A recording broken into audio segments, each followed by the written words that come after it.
கடவுள் பாரபட்சமற்றவர்.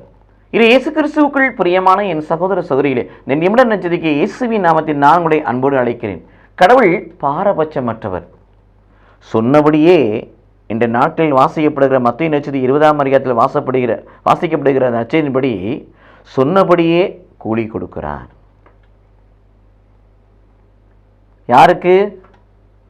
அதிகாலமே வந்தவனுக்கு. நீ காலை நேரம் முதல் மாலை நேரம் வரை பணிபுரி என்று சொல்லி சொன்னக்கூடிய அவனுக்கு கொடுக்கிறார். அதேபடி கடைசி நேரத்தில் வந்தவனுக்கும் சொல்லியபடியே கூலி கொடுக்கிறார். வா, 2 மணி நேரம் 1 மணி நேரம் இருக்குது, என் வயலில் வேலை செய், நானும் உனக்கு அந்த கூலியை கொடுக்கிறேன்னு சொல்லி அவனுக்கு சொன்னபடி கொடுத்த கூலியை சொல்லபடி இவனுக்கு கொடுக்கிறான்.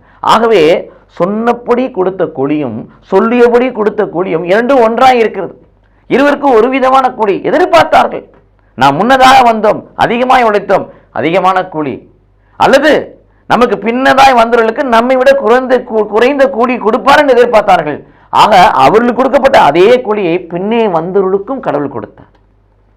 இது இயேசு கிறிஸ்துவுக்குள் பிரியமானவர்களே. யோவான் நற்செய்தி 6ஆம் அதிகாரம் 37 வாசிக்கிறோம், என்னிடத்தில் வருகிற ஒருவரை நான் புறம்பே தள்ளுவதில்லை. 1 தீமோத்தேயு 2ஆம் அதிகாரம் 4 வாசிக்கிறோம், எல்லா மக்களும் மீட்பு பெற வேண்டும் என்பதும் எல்லா மக்களும் தேவனை அறிகின்ற அறிவை பெற்றுக்கொள்ள வேண்டும் என்பதை கடவுளின் நோக்கமாயிருந்தபடினால் முன்னே வந்தவர்கள் பின்னே வந்தவர்கள் அவர்கள் வர வேண்டும். வருகிற யாவருக்கும் தன் மீட்பை, வருகிற யாவருக்கும் தன்னுடைய அறிவை ஞானத்தை, வருகிற யாவருக்கும் தன்னுடைய விண்ணக வாழ்வை கொடுக்கக்கூடியவராக இருக்கிறார்.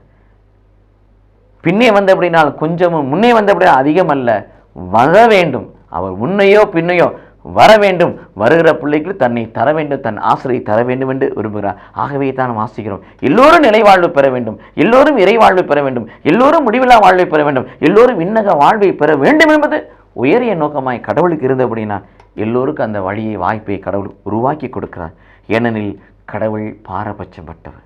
நாம் இந்த பூமியிலே வாழுகின்றவர்களே கடவுளை போல பாரபட்சமற்றவர்களாக சாதியை வைத்து, பொருளை வைத்து, பொருளாதாரத்தை வைத்து ஏற்றத்தாழ்வை பார்க்காதபடி பாரபட்சமற்றவர்களாய் செயல்படுவோம். கடவுளுடைய அந்த முகத்திலிருந்து இரக்கத்தையும் அருளை பெற்றுக்கொள்வோம். கடவுள் நம்மை ஆசீர்வதிப்பாராக. ஆமீன்.